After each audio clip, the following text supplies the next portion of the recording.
इन्नल हम्दुलिल्लाह वस्सलातु वस्सलामु अला रसूलिल्लाह अम्मा बाद अऊज़ु बिल्लाहि मिनश शैतानिर रजीम। इस्लाम एक पाकीज़ा दीन है जिसमें ज़ाहरी और बातिनी तहारत दोनों को बड़ी अहमियत दी गई है। नमाज, तिलावत और दीगर इबादत के लिए तहारत शर्त है और बाज़ औक़ात सिर्फ वुज़ू काफ़ी नहीं होता बल्कि गुस्ल भी फ़र्ज़ हो जाता है। आज की इस वीडियो में हम जानेंगे गुस्ल क्या है, कब फ़र्ज़ होता है और गुस्ल करने का सुन्नत तरीका क्या है और कुछ आम गलतियाँ। गुस्ल से मुराद पूरे जिस्म के ऊपर इस तरह पानी बहाना कि एक बाल बराबर जगह भी खुश्क ना रहे। अल्लाह ताला कुरान करीम के अंदर फरमाते हैं व इन कुंतुम जुनूबन फत्तहारू, अगर तुम जुनबी हो जाओ तो बस तहारत हासिल करो। गुस्ल फर्ज होने की चंद सूरतें हैं, उनमें से एक मियाँ बीवी का मिलना है जिसे जमा और हमबिस्तरी कहते हैं। जब वो मिलेंगे तो फिर उनके ऊपर गुस्ल फर्ज हो जाएगा।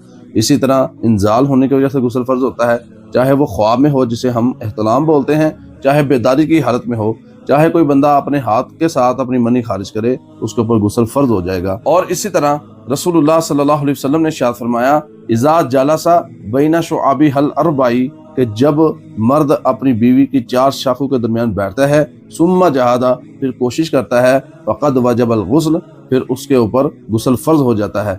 चार शाखें कहते हैं दो बाजू और दो टांगे, इनके दरमियान बैठकर बंदा जब कोशिश करता है तो इससे मुहद्दिसीन ने जो चीज़ मुराद ली है वो ये है इज़ा गाबतिल हशफतु वजबल गुस्ल, कि जब हशफा दाखिल हो जाए तो गुस्ल वाजिब हो जाता है। हशफा कहते हैं मर्द के शर्मगाह के ऊपर वाले हिस्से को, अगर वो औरत की शर्मगाह के अंदर वो हिस्सा भी दाखिल हो जाए तो गुस्ल फर्ज हो जाता है। और दूसरे नंबर पर हैज खत्म होने के बाद औरत के ऊपर गुस्ल फर्ज हो जाता है। रसूलुल्लाह सल्लल्लाहु अलैहि वसल्लम ने इस हवाले से इरशाद फरमाया दाइस सलात अय्याम महीज़ की, कि अपने हैज के दिनों के अंदर नमाज को छोड़ दो। सुम्मा तसिली वसल्ली, फिर हैज खत्म होने के बाद गुस्ल करो और फिर नमाज अदा करो। तीसरा है निफास खत्म होने पर, यानी कि बच्चे की पैदाइश के बाद जो खून आता है वो खून बंद होने के बाद औरत के ऊपर गुस्ल फर्ज हो जाता है। हमारे यहाँ ये समझा जाता है कि वो 1.25 महीना टाइम होता है, हालांकि ये बात दुरुस्त नहीं है। जब औरत को खून आना बंद हो जाए, वो चाहे चंद दिन के बाद ही बंद हो जाए, उसके ऊपर गुस्ल फर्ज है, वो अपना गुस्ल करेगी और फिर उसके बाद वो नमाज अदा करे। और चौथा है इस्लाम कबूल करने पर, कि जब काफिर इस्लाम कबूल करेगा तो वो गुस्ल करेगा। अब आइए जानते हैं रसूलुल्लाह सल्लल्लाहु अलैहि वसल्लम के गुस्ल करने के तरीके को। जब आपने गुस्ल खाने के अंदर दाखिल होना है तो बाहर ही बिस्मिल्लाह पढ़ लें। उसके बाद आपके दिल के अंदर ये इरादा हो, जिसको हम नियत बोलते हैं। नियत जुबान से बोलने को नहीं कहते बल्कि दिल के इरादे को कहते हैं कि आप पाकीज़गी हासिल करने की नियत से गुस्ल कर रहे हैं। फिर उसके बाद जब आप दाखिल हो जाएंगे अपने दोनों हाथों को धोएंगे, फिर आपकी शर्मगाह या उसके करीब जहाँ कहीं निजासत लगी हुई है वहाँ पर पानी डालकर आप पहले उस निजासत को धोएंगे। उसके बाद दोबारा से अपने हाथों को धोएं, कुली करें। अगर आपका रोज़ा है फिर आपने गरारा या गले तक पानी नहीं लेके जाना।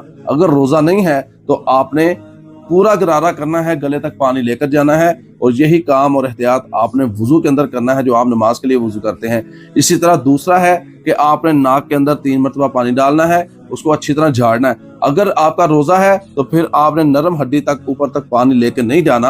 अगर रोज़ा नहीं है तो फिर ऊपर तक नरम हड्डी तक कोशिश करें कि पानी चढ़ाया जा सके और उसको अच्छे तरीके से साफ किया जा सके।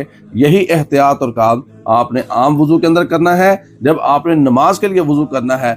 और इसी तरह फिर आपने 3 मरतबा चेहरे को धोना है, वो आपने पेशानी के बालों से लेकर अपनी थोड़ी तक और एक कान की लौ से लेकर दूसरे कान की लौ तक। और फिर अगर आपकी दाढ़ी है तो आपने चुल्लू पानी के लेकर दाढ़ी में दाखिल करके उसका अच्छे तरीके से खलाल करना है।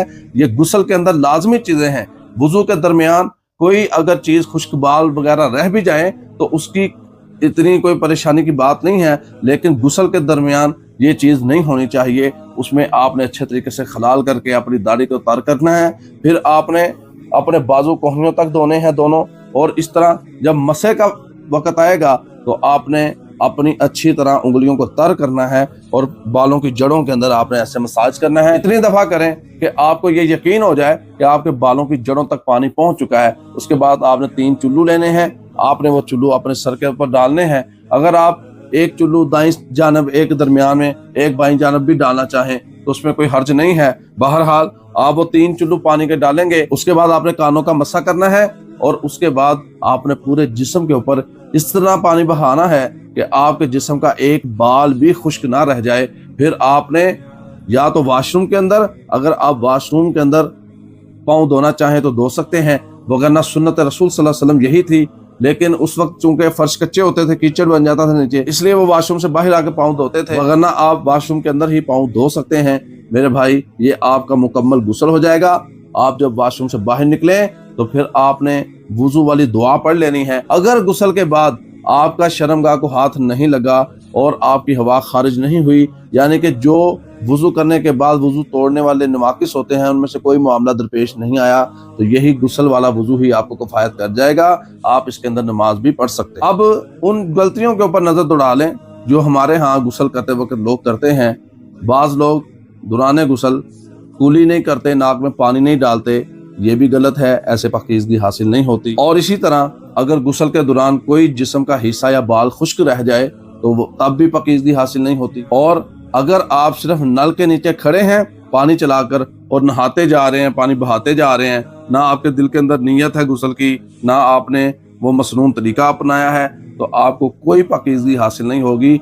नहा लेने से बंदा पाक नहीं होता, मसनून तरीके से गुस्ल करने से ही इंसान पाक होता है। और यहाँ से सुन्नत रसूल की अहमियत का भी पता चलता है कि हमारे हर मामले में रसूलुल्लाह सल्लल्लाहु अलैहि वसल्लम की सुन्नत की इस कदर अहमियत है, क्योंकि गुस्ल सिर्फ जिस्मानी सफाई नहीं बल्कि ये इबादत की शर्त है। जब गुस्ल सही होगा तो नमाज, तिलावत और दीगर इबादत भी सही होंगी। आइए हम कुरान और सुन्नत के मुताबिक अपनी तहारत को अपनाएं और अपनी इबादत को दुरुस्त करें। अगर आपको ये वीडियो मुफीद लगे तो इसको लाइक, शेयर और चैनल को सब्सक्राइब जरूर करें। जज़ाकुमुल्लाह।